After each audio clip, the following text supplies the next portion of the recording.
From Newsweek, by way of MSN, Gavin Newsom's restaurant offers $16 hourly wage to employees.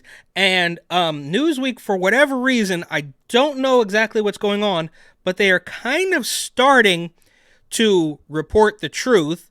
And, of course, Newsweek was never the worst offender. They're not on the level of ABC or NBC or, of course, CNN or MSNBC, but obviously they're in the mainstream media, and they are going to manipulate facts and do weird things with framing and titles and all that stuff. But for whatever reason, in the past couple months, they've actually started to report some truths, and I'm not exactly sure why. I have a couple theories, different story. A restaurant partially owned by California Governor Gavin Newsom is recruiting for a $16 per hour role, despite a new state law guaranteeing a minimum wage of $20 per hour for fast food workers. So there you have it. Gavin Newsom doesn't run a fast food restaurant, so he's going to pay you less. And, kudos to Newsweek. I mean, the bar is so low, but we're now at the point where you have to applaud a mainstream news media outlet saying the truth in the very first paragraph. The restaurant appears not to meet the threshold for the new minimum wage that Newsom himself signed to much fanfare in September, and that's a little bit weird. I'm not sure what. There was a bunch of morons who work at Taco Bell who were saying, yes, this is great, not realizing there was going to be carve-outs left and right from the same guy who went to the French Laundry while telling you should stay home. The context. On April 1st, the new law guaranteeing a minimum wage of $20 per hour for fast food workers employed in large chains took effect across California, up from the previous minimum of $16. The law passed by Democrats in the state legislature last year, but has come under fire from some Republicans who claim it will cost jobs, which it absolutely has. You do not have to be a Republican to realize that A, the prices are going to skyrocket, and B, people are going to get laid off, both of which have already happened, while inflation is already through the roof. A wage of $20 per hour for a full-time worker results in an annual salary of $41,600. The new law applies to those restaurants that are part of a chain of 60 or more venues nationwide and which offer limited or no table service. And there you go again. And look, Gavin Newsom, as slippery and slimy and evil as he is, he's not stupid. So the bakery provision, so his Panera buddies didn't have to pay $20. And of course, he doesn't own a fast food chain with 60 or more locations, so he just doesn't have to do it. Why would Gavin Newsom have to do what the smelly old poor people would have to do? That's absolutely insane. We're not going to do that. I'm going to go to the French Laundry. What we know. Plump Jack Cafe in Olympic Valley, California is seeking a part-time busser to assist the food server in the restaurant to ensure guest satisfaction during all aspects of the dining experience. The advert placed on job posting website ZipRecruiter says that the employee will be paid $16 per hour, and their duties will include clearing dishes from tables, the preparation of caffeinated drinks, and decorating tables prior to customer arrival. The cafe is owned by the Plump Jack Group, a company founded by Newsom, which specializes in wine and high-end dining. Its website says that Plump Jack Group operates 4 bars or restaurants, placing it well below the threshold for the $20 per hour minimum wage to take effect. And does anybody think for one split second he didn't know that when he wrote this stupid bill and got all the moron clapping seals to say, oh yes, this is really good, and be completely oblivious to any of the after effects that might happen when you just hike somebody's pay rate? I mean, it just doesn't make sense. Newsom placed his ownership interest in the Plump Jack Group into a blind trust in 2018 and has had no day-to-day involvement in the running of the company since assuming office in January 2019. Newsweek has contacted Newsom and the Plump Jack Group for comment outside of normal working hours. The official Plump Jack Group website states, in 1992, Gavin Newsom opened his first business, Plump Jack Wines, combining his passion for wine and his driving entrepreneurial spirit.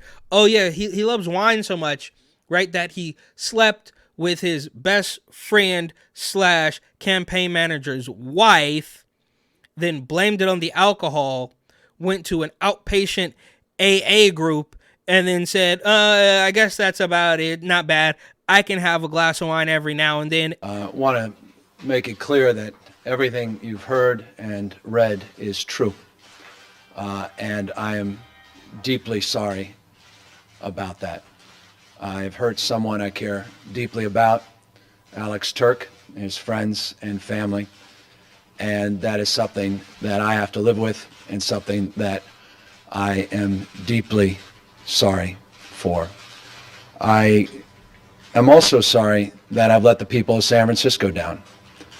They expect a lot of their mayor, and my personal lapse of judgment aside, I am committed to restoring their trust and confidence, and will work very hard in the upcoming months to make sure that the business of running the city is framed appropriately. And of course, I'm going to graduate up the ladder to destroy the entire state of California. And that all started with his love for wine.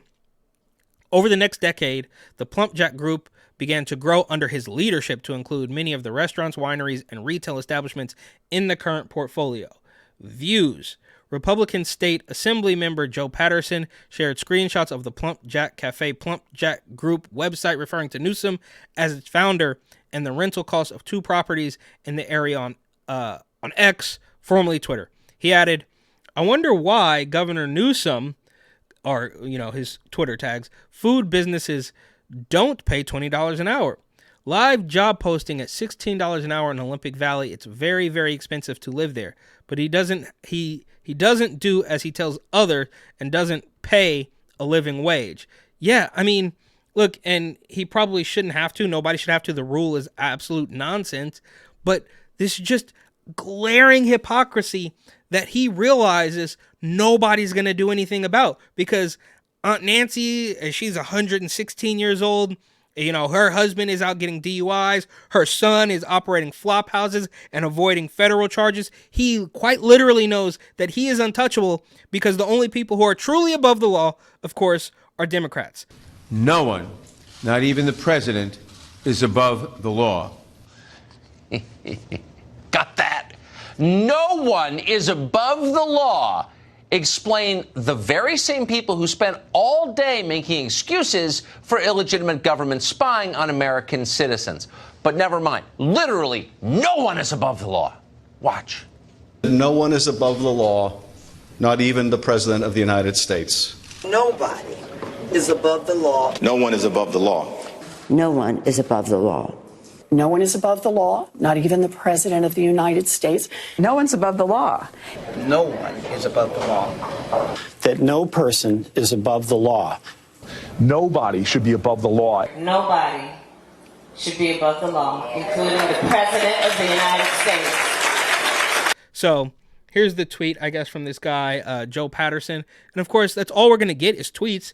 Nobody's going to do anything. There are no adults in the room. I mean, who would it be? It would be Orange Man. It wouldn't be Bo Jiden. Nobody's going to do anything about Gavin Newsom's and the rest of the party's, quite frankly, absurd level of corruption. The increased minimum wage for fast food workers more generally has been criticized by some Republicans who warn it will reduce the number of jobs.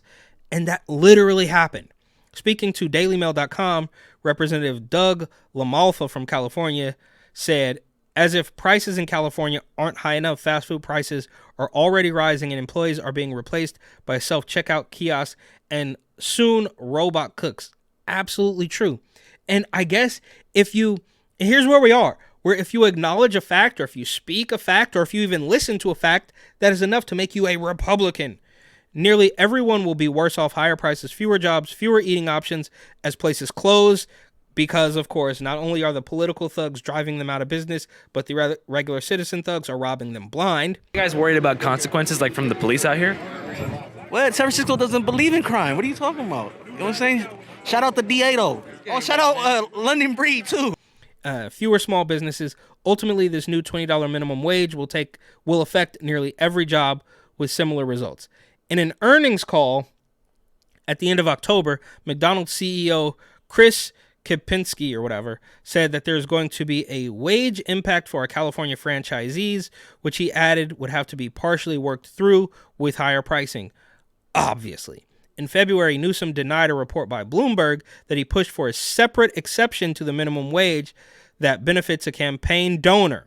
The law exempts restaurants that have on-site bakeries and sell bread as standalone menu items. As a result, Greg Flynn, a billionaire and Newsom's donor, could save hundreds of thousands of dollars at his Panera Bread outlets in California, according to Bloomberg. A spokesman denied any connection, saying this story is absurd. In January, a baseline minimum wage of $16 came into effect across California.